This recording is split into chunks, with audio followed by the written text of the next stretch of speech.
Another example of this is, and you kind of hinted at this early on, is the model we have in the temple. What do we see in the temple? Well, we see that endowed women can administer ordinances as ones having authority. Priesthood. And there's another quote here by President Oakes that talks about this.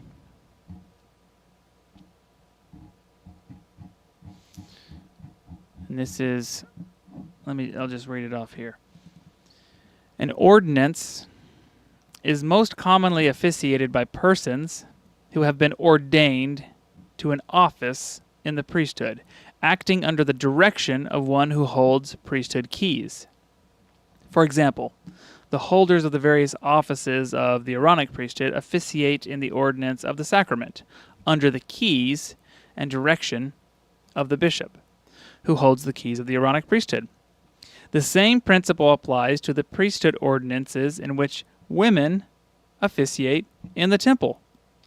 Though women do not hold an office in the priesthood, they perform sacred temple ordinances under the authorization of the president of the temple, who holds the keys for the ordinances of the temple.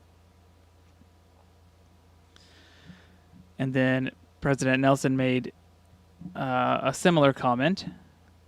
He said, similarly in the holy temple, you are authorized, this was a talk given to the women,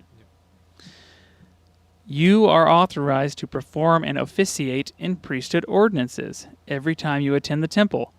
Your temple endowment prepares you to do so. This is really, I think, where we were trying to get to all along. Maybe we just should have started here.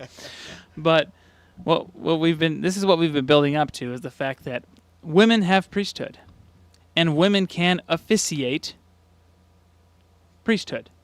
They can administer and officiate ordinances of the priesthood if and when they are authorized to do so by those holding keys in priesthood offices.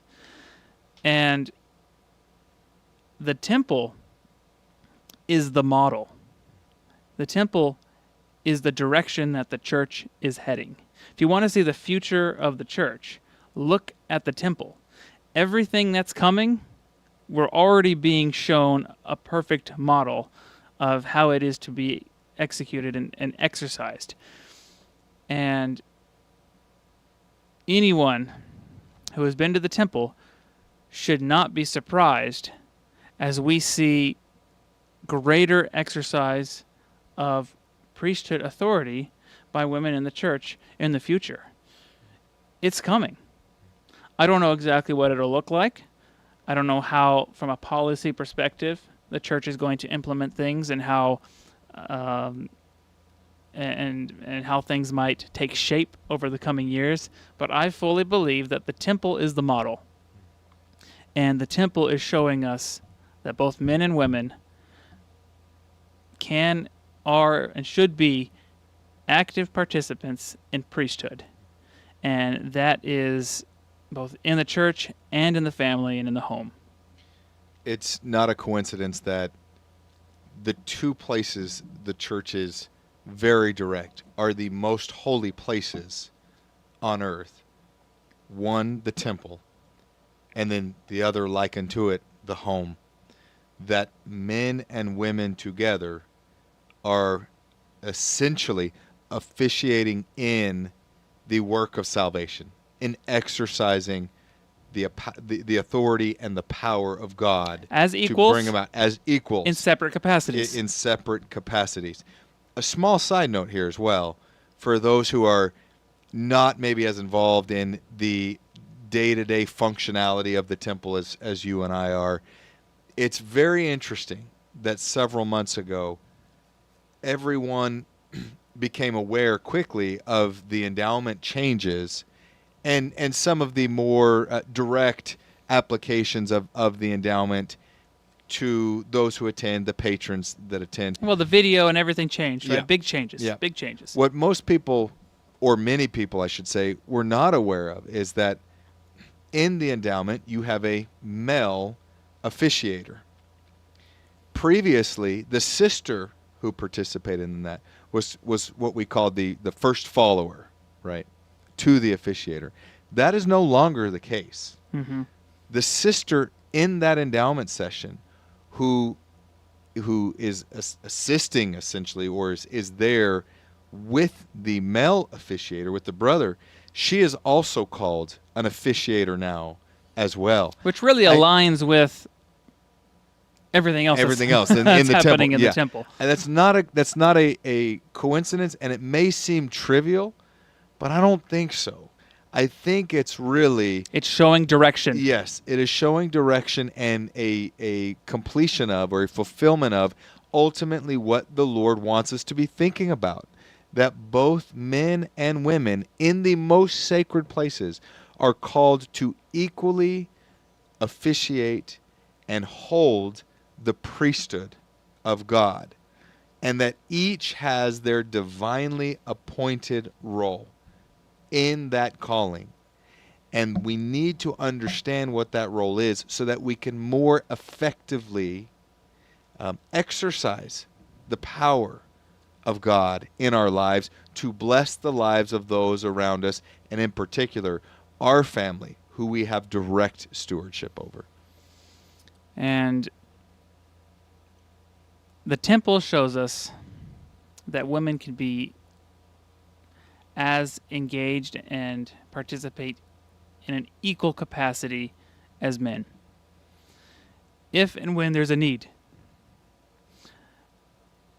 The primary focus, and the church has always oriented itself to assist men and women in fulfilling their divine roles that are unique to them as individuals.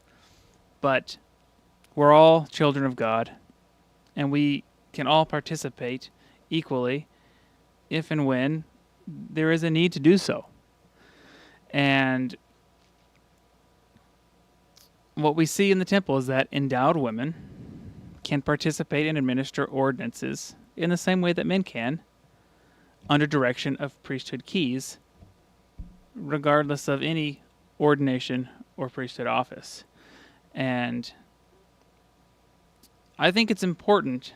These are important concepts for every member of the church to understand, because if it were the Lord's will, things could change drastically overnight in how the church is administered when it comes to these preconceived notions and gender roles in the church. It could change drastically, and it would not be in any contradiction in any way to the doctrine of the church. Now, I'm not saying it will. I'm not saying it should.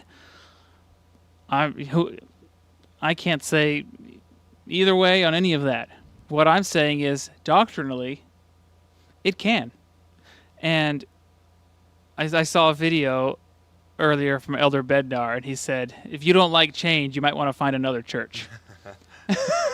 That's certainly happening. Because President Nelson has made it clear, the restoration is ongoing. There are changes coming, and they will keep coming till the second coming of Christ.